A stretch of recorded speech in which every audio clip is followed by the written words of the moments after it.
Hey there, everybody. We have a lot of wood chips around. Those of you who have been watching the channel for a little while will know that we get a lot of wood chips, and we do almost all of our gardens using them in some fashion. And I have 3 or 4, maybe 5 locations where they're being put to different uses and different types of wood chips, and I thought that this would be an opportunity to go into a little bit of detail around wood chips and you know, not excusing the pun, reveling in it. Let's break down some wood chips. This kind of site is common on our property. We know a few arborists in the area and other tree crews who are non-arborists, and a couple of yard waste companies too. So this is a pile that's about 5 feet tall and about 15 feet wide, and it's about 8 feet deep going back towards the tractor by measuring the base. And if this is not a common site for you, or if this is a common site and you're looking to up your wood chip game, we may have some considerations and some suggestions for you. But I'd encourage you all, if you see something, comment, ask a question. There's no way that I could go over everything that anyone could ever ask about these, and I'm going to be honest, looking at some of the back end stats on YouTube, most of you won't watch through something that did go through everything anyway. It's no judgment, just it is what it is. So if you see something or I say something, please ask me to expand. That's the most effective way for us to communicate all of these great ideas and ways to incorporate things. So with that said, let's get started. When we get chips first delivered to our property, one of the first things that I do is set up a little sifting station. And so this is 3.5-ish feet by 2 feet wide and 1/2-inch hardware cloth. These are not actually affixed to the mesh. This is just there so that I can kind of move it forward or back, and all I do is take all of my wood chips and I sift them. This way it gives me this really super fine fluff and mulch. A lot of this is going to be the broken down wood, the more decayed stuff. If it was fresh, you'd see a little bit more green in some of the larger pieces of wood. But even if it's not super green, this is still going to have a ton of nutrient and mineral fertility to it. And it's a great way to get yourself something that's great for doing pots, like mulching them, or doing something like a stool layering. Let's take a look at some of those examples. We're over here underneath one of my weeping cherries, and we're looking at a haskap bush. The particular cultivar, I don't recall at the moment, and that's not really what's important in this particular video. What we're looking at is, I have a pot, standard nursery pot. It's buried in a little bit, and I've cut the bottoms off. And the reason I did this is so that when this plant was smaller, I could put it around the base of the plant and then slowly mulch up inside the pot. This is a way to containerize doing something like stool layering, but it's not the only way that you can do it. You can do it without the pot. I just find personally that this makes it easier to maintain and contain. I'm not losing additional mulch to erosion or to wind or to animals causing it to settle. So this gives me an opportunity to really maximize the amount of contact that this is getting. This is just another honeyberry that you can see does not have the pot around the base, but where this is a more protected spot where we don't get large animals moving through, particularly the dog going after chipmunks, it is a safer proposition to go without the pot to hold in all the mulch. That said, this will need additional topping up periodically, and it's it's okay. You'll note that this plant is kind of large, so I would have to go with a larger and larger pot, and after a certain point I feel like that can become more hassle than it is worth. But if you are doing something where you are cutting much of the end of season growth to get more cuttings, more rooted divisions, that's something that you can plan around so that you can keep it to a size where you can utilize the pot strategy. As I mentioned, you can also mulch nursery pots. This is more if you are doing something where you are propagating a lot of plants to bring to market or to sell for your hobby, or to try and make a go of it. I like the wood chips and the superfine material that we've sifted out. That's to me a great mulch for woody species and even some vegetable species, if we're being honest. So I have things like fennel and dill and just a light amount of mulch on the top. I know a few nurseries that use things like rice husks for their pot mulch, and that's fine.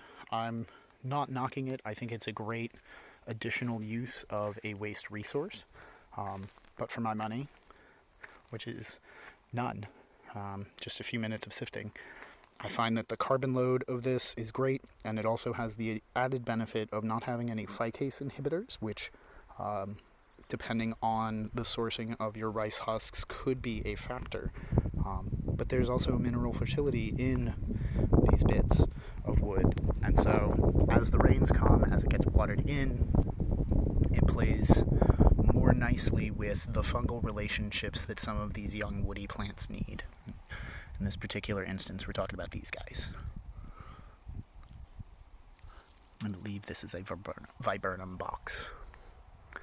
So, that's the sifted finds. Let's talk about something a little bit larger.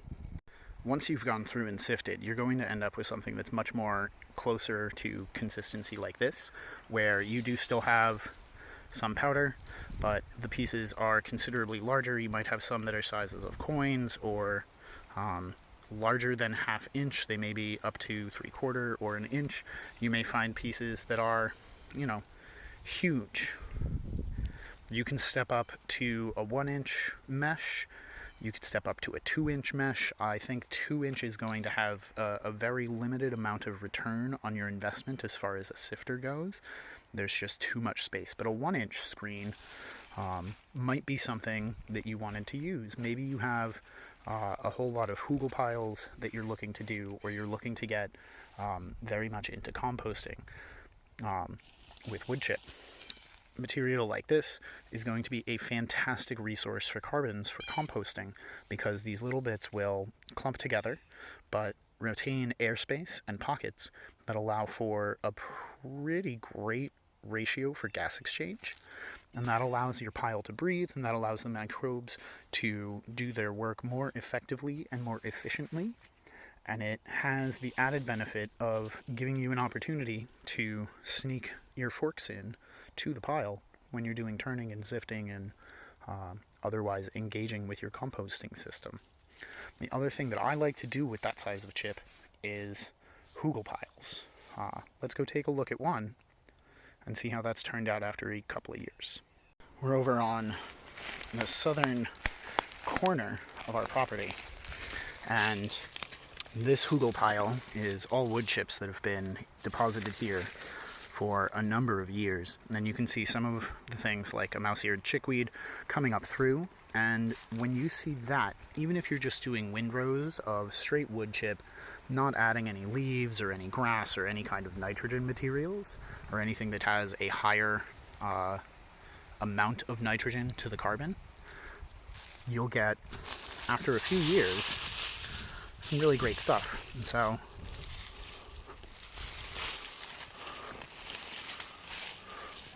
all of this in here, you can see just all of the mycelia running all over the place. There's just look down in there. And so this amount of breakdown is what you'll get after a few years. A lot of our species in the area are things like pine and cedar, which pine will break down relatively quickly, but the cedar has compounds in it that cause it to take a longer period of time. And so that might be something that you wish to factor in when you're doing one of these piles, but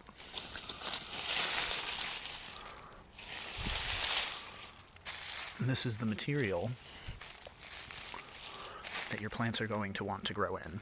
This is moist, but not too wet, great drainage, lots of little bits and bobs for roots to sneak through and around. You could transplant woody species almost directly into this. I would probably recommend something that is more of an adventitious runner, so something that that grows in thicket-forming habits, pieces of species maybe, or selections of species maybe that like to create clonal communities, ones that are suckering, or ones that you can tip layer fairly easily. Something like forsythia, elders, raspberries, goji berries, all of those could do very well in an area like this. But what do you do with the really big stuff? Let's talk about that next. We're walking back up my tractor path at the moment, still on the southern edge of the property, but you can see the general size of these chips. They are not small, and the majority of what's left of this pile is all larger materials. Chips like these come from larger chippers, ones that are more for, say, fuel processing. There's a lot of bio heat generation using wood chips and waste wood from pulp mills and things like that. And, you know, opinions vary on the greenness of it, but I'd rather see it put to use, to have it used and not discarded thoughtlessly. So, you know, I may have mixed feelings on it, but in general, the reuse is better. But so, these guys, each of these is a large chip. You can see, you know, a good portion of my palm. These are optimum path material.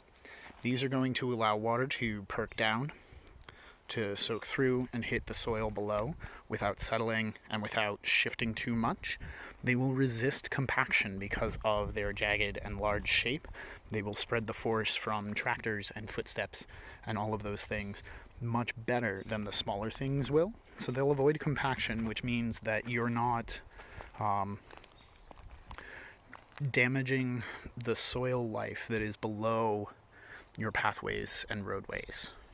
It's an option for folks who have a lot of trail building to do, or who have maybe dirt driveways. Ben Falk uses these for his driveway up in Vermont. He's been doing it for a couple of years now, and he swears by it. We've used them for tractor paths and for all of our footpaths in the woods. And having used these and the smaller ones, I would always prefer to use the larger chips for my path making, based on my experience. There's just a noticeably different feel, especially after a couple of weeks of use. The smaller chips will very, very much glue together and start adhering to each other, which in some scenarios is what you want. But when it's a path that you're looking for it to maintain, we have a little friend over here.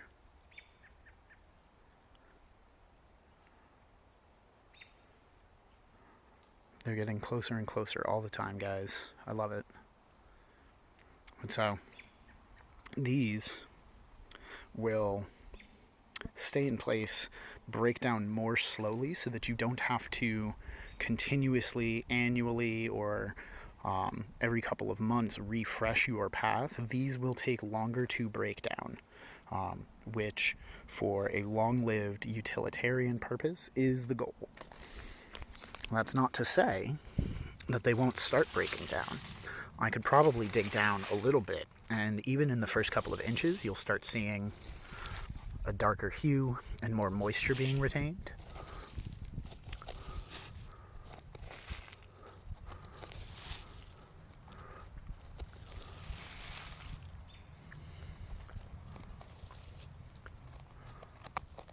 But all of these, each of the different angles that they take and the ways that they intersect with each other are going to prevent them from packing too hard down into the soil and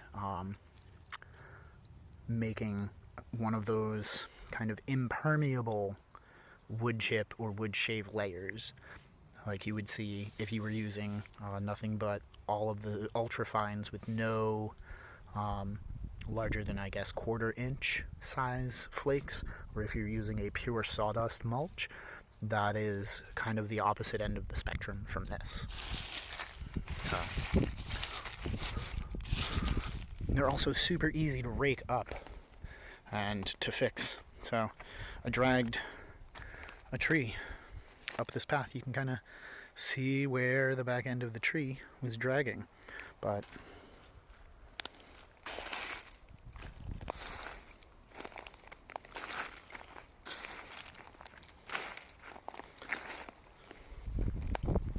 practically not even there anymore. Nice and even and level. I can drive my tractor down again. Perfect. So that's how we're using some of the wood chips on our property, but I'd be interested to know what you folks are doing. Maybe there's a use case that I haven't thought of, and you could provide me with another avenue to make these even more useful on our site. But I hope that this has been helpful, and I hope that you guys are excited to be making a fuller use of the bounty of carbon that is available for many of us. So I'm going to get back to doing more stuff, and yeah, till next time. Thanks for watching. Happy planting.